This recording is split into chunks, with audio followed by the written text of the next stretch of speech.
one strategy for the solution to our routing protocol challenges on an NBMA topology is just to break it up into multiple discrete subnets, logical networks, and this is what we do with subinterfaces.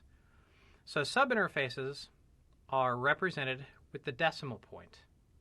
I think I got some subinterfaces. Let's take a look at my configuration and we'll get some exposure to this. So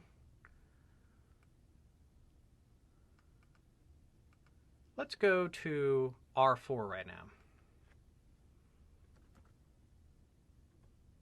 And I'm going to do a show IP interface brief. In this case, I want you to understand that I don't have subinterfaces on R4, but I know I got it somewhere. Let's take a look at a subinterface on R1.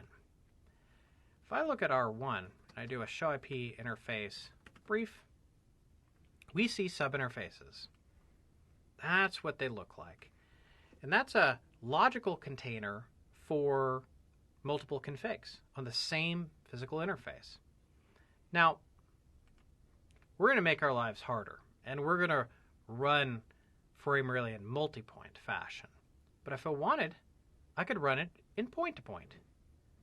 And by doing subinterfaces, what I do is I take each PVC, each logical conduit through the NBMA topology, give it its own subnet, and that's a point-to-point environment now. That means there can only be two terminating devices. And so this is a hub and spoke topology as we see it here. On the left side, that's the hub of the topology. It's terminating 3 PVCs. On the right-hand side, we've got the spoke routers. Those are terminating 1 PVC each. So what we've done is we've said, you know what? That hub and spoke is really just a collection of lots of these point-to-point networks. And every routing protocol works pretty darn well in a point-to-point environment. So we have, in fact, sidestepped the configuration woes, the troubleshooting issues, and the pitfalls of NBMA topologies just by going, you know what? I'm just going to use point-to-point, and I'm not going to worry about it anymore.